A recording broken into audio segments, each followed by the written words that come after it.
السلام علیکم سیدہ سینٹر کے پیارے ناظرین، امید ہے آپ سب خیریت سے ہوں گے۔ ایک اور پراسرار اور بھیانک کہانی کے ساتھ حاضر ہیں۔ دیکھیے اور شیئر کیجیے اور ہمارے چینل سیدہ سینٹر کو سبسکرائب کر کے بیل آئیکن کو دبائیے، آل نوٹیفیکیشن پر کلک کر دیجیے گا۔ میں رافعہ صدیقی، امیر کبیر صدیقی ملز کے مالک امجد صدیقی کی اکلوتی بیٹی، بہترین اسکول کالج سے اعلیٰ تعلیم یافتہ، خوبصورتی میں بے مثال، بیش بہا قیمتی کاروں میں گھومتی، لاکھوں اپنے دوستوں پر لٹاتی، شہر کے بہترین ہوٹلوں میں کھانا کھاتی، نہ کوئی غم نہ کوئی فکر، مگر نہ جانے کیوں کہیں کچرے کا ڈھیر دیکھتی تو بے چین ہو جاتی۔ دل کرتا لمبی لکڑی لے کر کچرے کو الٹ پلٹ کروں، اس میں سے کام کی چیزیں الگ کروں۔ کچرے کی بو مجھے پرفیوم سے زیادہ اچھی لگتی، مگر میں اس خواہش کو اپنے اندر دبا لیتی اور سوچتی، یہ مجھے کیا ہو گیا ہے؟ کیا مجھ پر کوئی آسیب سوار ہو گیا ہے؟ بچپن میں تو یہ سوچ مجھ پر کم ہی حملہ آور ہوتی، مگر جیسے جیسے بڑی ہوتی جا رہی تھی، جوانی کی دہلیز تک پہنچتے پہنچتے یہ خواہش زور پکڑتی جا رہی تھی۔ کیا مجھے کوئی نفسیاتی بیماری ہے؟ کیا مجھے کسی سائیکالوجسٹ سے مشورہ کرنا چاہیے؟ جتنا بھی سوچتی دماغ اتنا ہی معاف ہو جاتا، اور سوچتے سوچتے مجھے اپنا سر درد سے پھٹتا ہوا محسوس ہوتا۔ میں نے اس مسئلے کو کبھی ماما یا بابا سے ڈسکس نہیں کیا تھا، اور میں انہیں کیا بتاتی کہ میں کچرے کا ڈھیر دیکھ کر خوش ہوتی ہوں، جس سے لوگ چڑھتے ہیں، لوگ صفائی چاہتے ہیں، لیکن کچرا میرے اندر انوکھے احساسات پیدا کر دیتا۔ میں اپنی سوچوں میں خود ہی الجھتی رہتی، اور پھر میری زندگی کا ایک نیا موڑ آ گیا۔ ماما بابا نے میرے لیے اپنے دوستوں میں سے ایک لڑکا پسند کیا، نعمان ایک وجیہہ شخص تھے، بہت خوبصورت۔ ان کے والد فوت ہو چکے تھے، ان کی امی اپنے بڑے بیٹے کے ساتھ کینیڈا میں رہتی۔ شاید میرے والدین نے یہی سوچا ہوگا کہ ساس نندوں کی جھنجھٹ سے دور ان کی اکلوتی بیٹی راج کرے گی۔ منگنی کے بعد میری نعمان سے دوستی بھی ہو گئی تھی، اور ہم دونوں اکثر ساتھ ساتھ رہتے، کبھی ڈنر پر تو کبھی لانگ ڈرائیو۔ نعمان جادوئی شخصیت کے مالک تھے، وہ میرے کہے بغیر ہی شاید میرے دل و جان کا حال معلوم کر لیا کرتے۔ مجھے لگتا تھا ہم ایک دوسرے کو برسوں سے جانتے ہیں۔ کچھ عرصے کے بعد نعمان سے میری شادی ہو گئی، ہم ہنی مون کے لیے کینیڈا چلے گئے۔ ایک ماہ بعد جب ہم وطن لوٹ کر واپس آئے تو بقول ماما کے میں اور بھی خوبصورت ہو گئی تھی۔ دن یوں ہی ہنسی خوشی گزر رہے تھے، اور پھر وقت جیسے پڑ لگا کر اڑنے لگا۔ اب میں 2 بچوں کی ماں تھی، ایک بیٹا اور ایک بیٹی۔ مامتا کے جذبے سے سرشار، سارا دن بچوں کے کام میں مگن رہتی، ان کا بہت خیال رکھتی۔ نعمان کی مجھ سے محبت پہلے سے بھی اور زیادہ بڑھ گئی تھی، کیونکہ میں اب ان کی محبوب بیوی ہونے کے ساتھ ساتھ ان کے بچوں کی پیاری ماں بھی تھی۔ بچے اب اسکول جانے لگے تھے، نعمان صبح آفس چلے جاتے، اور بچوں کے اسکول چلے جانے کے بعد فراغت ہی فراغت تھی۔ اس فراغت میں پھر وہی کچرا کوریدنے کی سوچ مجھ پر حملہ آور ہو جاتی۔ میں جتنا اس سوچ کو جھٹکنے کی کوشش کرتی، یہ اتنی ہی شدید سے شدید تر ہو جاتی۔ کوئی مجھے اندر سے اکساتا کہ تم اس کچرے کے قریب جاؤ، جیسے کچرے کی خوشبو مجھے اپنی جانب کھینچتی ہوئی محسوس ہوتی ہے، یعنی کوئی بھی گندی جگہ مجھے اپنے پاس بلاتی۔ سوچئے، ایک عام انسان کبھی ایسی حرکت نہیں کر سکتا۔ جب ملازمہ کچن میں مصروف ہو جاتی تو میں ڈسٹ بن لے کر بنگلے کے پچھلے حصے میں چلی جاتی۔ ڈسٹ بن الٹ کر میں سارا کچرا پھیلا دیتی، اور ایک لکڑی پکڑ کر اسے الٹ پلٹ کرتی، اس میں سے کچھ چیزیں الگ کرتی اور تھیلی میں باندھ کر ایک طرف رکھ دیتی، اور جب موقع ملتا میں اسے اپنے پاس لے آتی۔ نہ جانے کیوں مجھے گندگی کا ڈھیر پسند آ رہا تھا۔ میں کئی گھنٹے یہ عمل کرتی، پھر مجھے ایسا لگتا کہ کچھ دنوں سے میرا دل مجھے مسلسل اکسا رہا تھا۔ مجھے اپنے کانوں کے پاس ایک سرگوشی محسوس ہوتی، وہی تمہاری اصل جگہ ہے، اور تم اس گھر کے لیے نہیں ہو، تم انسانوں جیسی نہیں ہو، تم کوئی اور ہو۔ میں اس آواز کی طرف پلٹ کر دیکھتی تو وہاں کوئی بھی نہیں ہوتا، اور اکثر یہ اس وقت ہوتا جب گھر میں کوئی بھی میرے پاس نہیں ہوتا، یعنی میرے بچے اور میرے شوہر، یہاں تک کہ میری ملازمہ بھی جب کام میں مصروف ہوتی تو وہ آواز میرے پاس مجھے سنائی دیتی۔ وہ آواز کسی مرد کی آواز تھی۔ وہ آواز مجھے مسلسل اکسا رہی تھی کہ اپنے گھر کے علاوہ باہر نکلو، کچرا کسی اور گھر کا بھی ہو۔ اب اپنے گھر کے کچرے سے مجھے بیزاریت محسوس ہو رہی تھی، اور کچرے کے اس مزیدار کھیل میں مزہ بھی نہیں آ رہا تھا۔ رفتہ رفتہ یہ خواہش اتنی شدت اختیار کر گئی کہ میں برابر والے بنگلے کا ڈسٹ بن نظر بچا کر اٹھا لاتی، پھر وہی کھیل سارے کچرے میں سے میں نے کافی سامان تھیلیاں باندھ کر اکٹھا کر لیا۔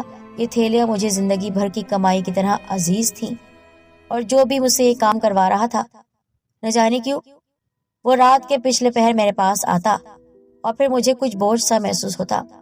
پھر مجھے لگتا وہ چلا گیا ہے، اور دوسرے دن مجھے یہ خواہش ہوتی کہ میں کچرے کے ڈھیر کے پاس جاؤں، وہی مجھے وہ ملے گا۔ پھر میں اس گندی جگہ پر جاتی تو مجھے بہت سے سائے نظر آتے۔ اب تک کی بات مجھے سمجھ میں نہیں آ رہی تھی۔ کئی دنوں سے نعمان کہہ رہے تھے کہ چھٹی کے دن مالی بابا سے اپنی نگرانی میں بنگلے کے پچھلے حصے میں کچھ پودے لگواؤں گا۔ اتوار کی دوپہر میں کچن میں کچھ کام کر رہی تھی، اچانک باہر سے نعمان کی آواز آئی۔ وہ چوکیدار کو بری طرح ڈانٹ رہے تھے۔ میں باہر نکلی اور پوچھا، کیا ہوا؟ کیوں بیچارے کو ڈانٹ رہے ہیں؟ نعمان کہنے لگے، یہ سارا دن گیٹ پر رہتا ہے یا ادھر ادھر گھومتا رہتا ہے۔ دیکھو، بنگلے کے پچھلے حصے میں کسی نے کچرے کے تھیلے باندھ کر رکھے ہیں۔ ضرور اس چوکیدار کی غیر موجودگی میں کوئی کچرا چننے والا یا کوئی فقیر یہاں اپنا سامان رکھ کر چلا جاتا ہے۔ اس طرح تو چور ڈاکو بآسانی گھر میں گھس کر صفایا کر سکتے ہیں۔ یہ کہہ کر نعمان وہ کچرے کے تھیلے اٹھا کر باہر والے ڈسٹ بن میں ڈال آئے، اور میں ان کو بس دیکھتی رہ گئی۔ میں انہیں کیا بتاتی کہ یہ سب کچھ اس نے نہیں کیا، بلکہ مجھ سے کوئی کروا رہا ہے، پر میں خاموشی سے اندر آ گئی۔ نعمان جب مالی سے کام مکمل کروا کر واپس آئے تو میں نے ان سے کہا، آپ غسل کر لیں، میں آپ کے لیے چائے بناتی ہوں۔ نعمان باتھ روم میں گھس گئے، لیکن ان کے جاتے ہی اندر سے چیخوں کی آوازیں آنے لگی۔ وہ نعمان ہی تھے۔ میں نے کہا، کیا ہوا نعمان، آپ چیخ کیوں رہے ہیں؟ یہاں کوئی کالی چیز ہے، وہ مجھے ڈرا رہی ہے، اس کی شکل بہت بھیانک ہے وہ۔ اس کے بعد ان کی آواز بند ہو گئی۔ پھر میں نے چوکیدار کی مدد سے دروازہ توڑا اور نعمان کو تولے میں لپیٹ کر باہر لے آئی۔ 2 دن کے بعد انہیں ہوش آیا۔ جی ہاں، 2 دن کے بعد انہیں ہوش آیا، اور ان کی حالت ایسی ہو رہی تھی کہ وہ ڈر کر ادھر ادھر دیکھ رہے تھے۔ میں نے کہا، نعمان آپ کو کیا ہوا ہے؟ آخر آپ نے کس کو دیکھا؟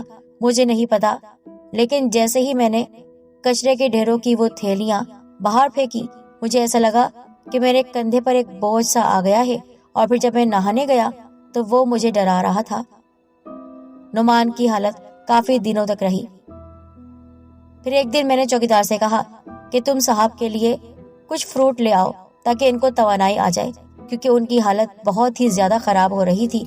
ان کے جسم میں بہت کمزوری آ گئی تھی، نہ کہاں سے وہ گرے جا رہے تھے، اس لیے جاب پر بھی نہیں جا رہے تھے۔ میں سخت پریشان تھی، اور اس بات کا ذکر میں نے ممی بابا سے نہیں کیا کہ وہ بلا وجہ پریشان ہو جائیں گے۔ میں نے چوکیدار سے کہا کہ جاؤ فروٹ لے کر آؤ، صاحب کو اس کا جوس بنا کر دینا ہے۔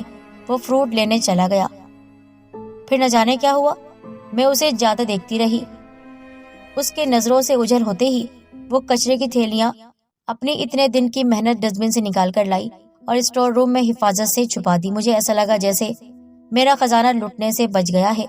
اب میں بہت احتیاط کرنے لگی تھی کہ کوئی مجھے دیکھ نہ لے، اور نعمان کی نظر کبھی بھی میری اس چیز پر نہ پڑے، وہ خزانہ جو میرا تھا اور جو بھی مجھ سے یہ کام کروا رہا تھا۔ مجھے اس کام میں خود بھی تو مزہ آ رہا تھا، پر میں بہت بے بس تھی۔ لاکھ کوششوں کے باوجود بھی میں اپنی اس عجیب عادت سے پیچھا نہیں چھڑا پا رہی تھی۔ اب میں کچرا چننے کے یہ کام رات میں کرتی، اس وقت جب میں اطمینان کر لیتی کہ نعمان اور بچے سو گئے ہیں تو میں گھر سے باہر آتی۔ کچھ دنوں سے میں یہ محسوس کر رہی تھی جیسے مجھے کوئی دیکھ رہا ہے، مگر میں اپنے اس انوکھے نشے سے دور نہیں جا سکتی تھی۔ میں بہت روتی، خدا سے بہت دعائیں مانگتی اور اپنے آپ سے عہد کرتی کہ اب میں یہ حرکت دوبارہ نہیں کروں گی، مگر اگلے ہی دن اپنا عہد، اپنا وعدہ توڑ دیتی۔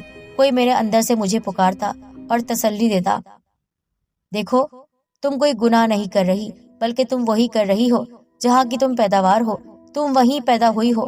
میں وہیں پیدا ہوئی ہوں؟ یہ بات مجھے سمجھ میں نہیں آتی۔ میں سوچتی، واقعی یہ کوئی گناہ تو نہیں ہے، یہ تو میرا شوق ہے اور ذاتی فعل ہے، اس سے بھلا کسی کو کیا تکلیف ہو سکتی ہے؟ اور پھر میں اسی تیزی سے اپنے کھیل میں جٹ جاتی۔ ایک دن منگل کی دوپہر مجھے ماما کا فون آیا۔ ماما نے مجھے اپنے پاس کسی ضروری کام سے بلایا تھا۔ میں کچھ دیر کے بعد ان کے پاس پہنچ گئی، کیونکہ آج کل ماما کا بلڈ پریشر ہائی رہتا تھا۔ میں سمجھی شاید وہ بیمار ہیں۔ السلام علیکم ماما، آپ کیسی ہیں؟ انہوں نے میری بات کا جواب دیے بغیر کہا، رافیہ، نعمان تمہاری طرف سے بہت پریشان ہے، یہ آج کل تم نے کیا حرکت شروع کر دی ہے؟ ماما کی بات سن کر میں ایسے خاموش ہو گئی جیسے میری چوری پکڑی گئی ہے۔ ماما، میں سمجھی نہیں آپ کیا کہنا چاہ رہی ہیں۔ میں نے نظریں چرائیں۔ بیٹا، تم سب سمجھ رہی ہو جو میں کہنا چاہ رہی ہوں. اگر کسی کو یہ بات پتہ چلی تو ہماری کتنی رسوائی ہوگی. لوگ تمہیں پاگل سمجھیں گے. تم کسی سائیکالوجسٹ کے پاس کیوں نہیں جاتی؟ میں ان کی بات سن کر رونے لگی. ماما، میں یہ سب کچھ جان بوجھ کر نہیں کرتی. اللہ جانے مجھے کیا ہو جاتا ہے. لگتا ہے کہ اس کچرے سے میرا کوئی رشتہ ہے گہرا، اور مجھے لگتا ہے کوئی میرے کان کے پاس آ کر کہتا ہے جاؤ، اس گندگی کے پاس جاؤ. مجھے گندی جگہوں سے پیار ہے. یقین کریں یہ سب کچھ میری مرضی نہیں ہے. میں تو مجبوری کے تحت کر رہی ہوں. میں اپنے آپ کو روک نہیں پاتی. میری بات سن کر ماما جیسے خوف زدہ سی ہو گئی. مجھے ایسا لگا جیسے انہیں سانپ سونگھ گیا ہو. نعمان نے میرا علاج شہر کے معروف ماہر نفسیات سے کرانا شروع کر دیا، لیکن ان کی دواؤں سے بھی کوئی فائدہ نہیں ہوتا. جب تک میں سوتی رہتی کچھ نہیں ہوتا. جب میں جاگ جاتی تو مجھے لگتا کوئی میرے اوپر آ گیا ہے اور وہ کالی چیز مجھے اپنے ساتھ لے جا رہی ہے کالی دنیا میں. کئی عاملوں سے دم درود بھی کروایا کہ اگر عاصبی معاملات ہیں تو ختم ہو جائیں. ان سب باتوں سے مجھے بس اتنا فائدہ ہوا کہ یہ عمل میں صرف ہفتے میں ایک بار کرنے لگی. اب میں اپنے کچرے کی تھیلیاں اسٹور روم میں نہیں رکھتی تھی، اس ڈر سے کہیں میری چوری پھر سے نہ پکڑی جائے. میرا علاج اب بھی جاری تھا. ماما بہت بیمار تھی. میرا زیادہ وقت ماما کے پاس گزرتا. بابا کے بعد وہ بالکل اکیلی ہو گئی تھی. ایک دن ماما نے مجھے اپنے پاس بٹھا لیا. ان کی طبیعت بہت خراب تھی. کچھ دیر کے بعد بولی، رافیہ بیٹا، میرے سینے پر ایک بہت بھاری بوجھ ہے. میں یہ بوجھ لے کر مرنا نہیں چاہتی. اب وقت آ گیا ہے کہ تم حقیقت جان لو. بیٹی، یہ بات سن کر دل پر صدمہ نہیں لینا، دل پر کوئی بوجھ بھی نہیں رکھنا. تم میری بیٹی ہو، لیکن یہ حقیقت ہے، یہ بالکل سچائی ہے. میری بچی، میں تمہاری ماں نہیں ہوں. یعنی میں نے تمہیں پالا ضرور ہے، مگر تمہیں اپنی کوکھ سے پیدا نہیں کیا. تمہیں پیدا کرنے والی انہی سڑکوں پر کچرا چنتی تھی. وہ لڑکی سچ مچ بہت خوبصورت تھی. اس نے محبت میں دھوکہ کھایا تھا اور تم اس محبت کا نتیجہ ہو. وہ اکثر ہمارے پاس آتی تھی اور بچا ہوا کھانا لے کر چلی جاتی تھی. مجھے وہ اپنی خوبصورتی کی وجہ سے بہت پسند تھی. معصوم سی، پیاری سی. وہ جب بھی کھانا لینا آتی میں اسے لون میں بٹھا لیتی. اب اکثر میں اس سے اس آدمی کے بارے میں معلومات حاصل کرتی رہتی. ایک دن وہ بہت اداس تھی. میں نے اس سے اس کی اداسی کا سبب پوچھا. اس نے مجھے روتے ہوئے بتایا کہ کوئی کمزور شخص حسین خواب دکھا کر اسے لوٹ گیا ہے. اچھے مستقبل کی خواہش میں اس نے زندگی کا سب سے بڑا دھوکہ کھایا تھا، اور اس دھوکے نے اس سے اس کی عزت کا موتی چھین لیا. محبت میں خسارہ عورت ہی کے حصے میں آتا ہے. اب وہ ماں بننے والی تھی. یہ سب سن کر میرا دل درد میں ڈوب گیا. میں اسے کھانے کے ساتھ ساتھ کچھ فروٹ اور پیسے بھی دیتی. جیسے جیسے وقت گزرتا جا رہا تھا وہ بہت کمزور ہوتی جا رہی تھی. وہ سارا دن سخت محنت کرتی، دھوپ میں کچرا چنتی اور شام کو بوجھ لاد کر اپنی بستی کی طرف لے جاتی. ردی کاغذ بیچ کر کماتی اور اپنے باپ کے ہاتھ پر رکھ دیتی. اس کا باپ بہت ظالم تھا. ایک رات وہ روتی ہوئی میرے پاس آئی. اس کی گود میں گٹھری تھی. میں نے اس سے جب اس کے رونے کا سبب پوچھا تو وہ ہچکیوں سے لگاتار روتی رہی. پھر بولی، بی بی، میں نے ایک بیٹی کو جنم دیا ہے. میرا ابا کہتا ہے اس گندگی کی پوٹلی کو کچرے میں پھینکا ورنہ میں اس کا گلا دبا دوں گا. بی بی، میں ماں ہوں، یہ میرے وجود کا حصہ ہے. میں اسے کیسے کچرے میں پھینک دوں؟ میرے پوچھنے پر اس نے بتایا کہ اس گٹھری میں میری بچی ہے، اور پھر اس نے گٹھری کھول کر میرے سامنے رکھ دی. اتنی حسین، اتنی خوبصورت بچی میں نے آج تک نہیں دیکھی تھی. اس بچی کو دیکھ کر میرا دل بھر آیا اور میری ممتا چیخ چیخ کر اندر ہی اندر ماتم کرنے لگی کہ یہ وہ وقت ہے. شاید خدا نے میری سونی کوکھ کو اولاد کے موتی سے بھر دیا ہے. اب میں اس سے کہہ رہی تھی کہ تم نے اپنی ساری زندگی کچرا اور گندگی کو اٹھاتے ہوئے گزاری ہے. کہ تم چاہتی ہو تمہاری بیٹی بھی تمہاری طرح کچرا ہو جائے. یہ بچی مجھے دے دو اور اپنے باپ سے کہو کہ تم بچی کو کچرے میں پھینک آئی ہو. میں تم سے وعدہ کرتی ہوں بچی کو اپنی بیٹی سمجھ کر پالوں گی، مگر میری ایک شرط ہے، تم دوبارہ یہاں نہیں آؤ گی. اس نے بچی میری گود میں دے دی اور کہا، اس کے اچھے آنے والے کل کے لیے میں یہ قربانی ضرور دوں گی. یہ حرام زادی نہیں، آپ کی بیٹی کہلائے گی. وہ روتی ہوئی چلی گئی. رافیہ، جب تم تخلیق کے عمل سے گزر رہی تھی، یعنی جب تم بڑی ہو رہی تھی، چاروں طرف تم نے کچرے کا ڈھیر ہی دیکھا. تم اپنی ماں کے پیٹ میں تھی. تمہاری ماں کا یہ عمل تمہارے خون میں شامل ہو گیا، اس لیے تمہاری کچرے سے انسیت بے معنی نہیں ہے. میں پھوٹ پھوٹ کر رو دی. ماما، میں آپ کی بیٹی نہیں ہوں، لیکن میں تو آپ کی بیٹی ہوں۔ میری بچی خود پر قابو رکھو۔ ایک اور راز اب تمہارے سامنے رکھنا چاہتی ہوں۔ ویسے میں جنات کو نہیں مانتی تھی اور میں بھوت پریت پر بھی یقین نہیں رکھتی تھی، لیکن جب مجھے تمہاری ماں نے اصل بات بتائی تو یہ سن کر میں چونک گئی۔ اس نے کہا، دراصل وہ آدمی کوئی اور نہیں، ایک جن ذات تھا۔ وہ مجھ پر عاشق ہوا میری خوبصورتی کی وجہ سے، کیونکہ میں کچرے کے ڈھیر پر جاتی تھی اور وہ شیطانی سوچ رکھنے والا آدمی میرے پیچھے پڑ گیا۔ مجھے نہیں پتا تھا کہ وہ ایک جن ہے۔ وہ ایک آدمی کے روپ میں مجھ سے ملتا انسان بن کر، اور پھر اس نے میرے ساتھ یہ سب کیا۔ یہ بچی اسی کی ہے، ایک جن کی بیٹی ہے، لیکن اس کے اندر ایک انسان کا بھی خون ہے، یعنی میرا۔ تبھی اس نے مجھ سے کہا تھا کہ جب یہ 18 سال کی ہوگی تو اس کو اس کچرے سے محبت ہوگی۔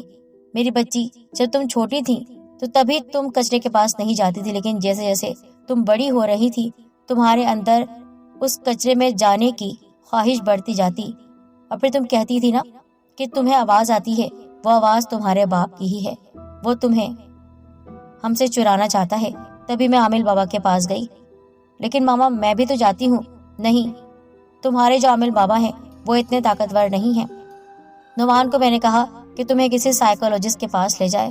دراصل یہ سائیکولوجسٹ والا مسئلہ نہیں تھا، یہ کسی عامل سے ہی مسئلہ حل ہوتا۔ تمہاری ماں مجھے مرنے سے پہلے بتا کر گئی تھی کہ باجی، یہ بچی ایک جن کی ہے اور وہ جن اسے ضرور لے کر جائے گا، وہ اسے کچرے کے ڈھیر سے محبت کروائے گا، آپ اسے اس سے دور کر دیجیے گا۔ اب جب میں نے دیکھا کہ 18 سال کی ہونے کے بعد اب تم 25 سال کی ہو اور 25 سال میں تمہاری محبت کچرے سے اتنی بڑھ گئی ہے کہ تم اپنے اسٹور روم میں بھی وہ کچرا رکھتی ہو، تو میں سمجھ گئی کہ وقت آ چکا ہے اور مجھے اپنے عمل کو بڑھانا پڑے گا۔ اسی وجہ سے میں بیمار ہو گئی ہوں، کیونکہ وہ عمل اتنا زیادہ خطرناک ہے۔ وہ شیطانی مخلوق تمہارے بھی پیچھے ہے اور میرے بھی پیچھے۔ پھر ماما آپ کیا کر رہی ہیں؟ کچھ نہیں، ایک بابا ہے جن کو کوئی نہیں جانتا، وہ قریب ہی رہتے ہیں، ان کے پاس تمہیں لے کر جاؤں گی۔ پھر اس کے بعد ماما مجھے ان کے پاس لے کر گئی۔ انہوں نے کہا، بیٹی، تم نے جتنا عمل کرنا تھا کر لیا، اب تمہاری بیٹی ہمارے حوالے ہے۔ ماما نے نعمان سے کہہ دیا تھا کہ رافعہ ایک ہفتے کے لیے اپنی خالہ کے پاس جا رہی ہے اسلام آباد، بچوں کو میں رکھ لوں گی۔ نعمان نے سوال بھی کیا تھا، لیکن ماما نے کہا، دراصل خالہ بیمار ہے اور رافعہ کا وہاں جانا بہت ضروری ہے۔ میں وہاں نہیں بلکہ عامل بابا کے پاس گئی۔ ایک ہفتے وہ مجھ پر عمل کرتے رہے۔ وہ شیطان جن جو میرا باپ تھا وہ میرے پاس اب باقاعدہ اپنی اصلی شکل میں آیا۔ نعمان نے جس شکل کا ذکر کیا تھا یہ وہی شکل تھی۔ نعمان کو اکثر وہ آدمی اسی خوفناک چہرے میں آ کر ڈراتا، کالا چہرہ۔ اس نے کہا، تو میری بیٹی ہے اور تجھے اس کچرے میں ہی آنا ہے، وہی ہمارا گھر ہے۔ تیرا گھر انسانوں کا گھر نہیں ہے، تجھے وہیں آنا ہے۔ تیری ماں مجھے تجھ سے دور کر گئی، لیکن تم اسے دور نہیں رہ سکتی، تجھے میرے پاس ہی آنا ہے۔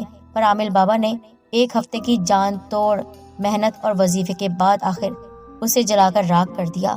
وہ بہت ہی مشکل مرحلہ تھا، میری جان بھی چلی جاتی، لیکن عامل بابا بہت طاقتور تھے۔ انہوں نے جس طرح وہ عمل کیا، اس شیطانی جن نے میری جان چھوڑ دی۔ میری ماما اس دنیا میں نہیں ہے، ان کی ساری دولت میرے پاس ہے، ان کی ساری دولت کی مالک میں ہی۔ میں سوچتی ہوں اللہ تعالیٰ نے مجھے کچرے کے ڈھیر سے اٹھا کر ایک صاف ستھری جگہ پر رکھا، پھر ایک شیطانی چیز مجھے وہاں پر لے کر جانا چاہتی ہے۔ بابا نے کہا تھا کہ بیٹا، صوم و صلات کی پابندی کرو، جتنا پاک صاف رہو گی وہ شیطانی چیز تمہارے پاس نہیں آئے گی، کیونکہ اس جن کے اور بھی بچے ہیں، وہ بھی تمہارے پیچھے پڑ سکتے ہیں۔ ماما اس دنیا میں نہیں ہے، پر وہ مجھے نصیحت کر گئی کہ بیٹا، اپنے خاندان کی عزت کے لیے تمہیں اپنے آپ کو گندگی کے ڈھیر سے دور رکھنا ہے۔ کبھی کبھی میرا دل چاہتا ہے جب میں کچرے کے پاس سے گزرتی ہوں، مجھے ایسا لگتا ہے وہاں پر کوئی بہت خوبصورت عورت مجھے دیکھ رہی ہے، اس کی آنکھوں میں آنسو ہوتے ہیں، وہ میری ماں ہی ہوگی جس نے مجھے پیدا کیا، لیکن وہ میرے سامنے نہیں آ سکتی۔ وہ کیسے آ سکتی ہے؟ وہ تو مر چکی ہے۔ میں اب بھی اس واقعے کو یاد کرتی ہوں تو میرے رونگٹے کھڑے ہو جاتے ہیں۔ اگر میں اس مرحلے سے نہ گزرتی، اگر وہ عامل صاحب عمل نہ کرتے اور میری ماں اس عمل کا توڑ نہیں کرتی جو مجھ پر اس جن نے کیا ہوا تھا، تو آج بھی میں اس کچرے کے ڈھیر میں کہیں گم ہو جاتی، کسی تاریک گندی گلی میں اتر جاتی۔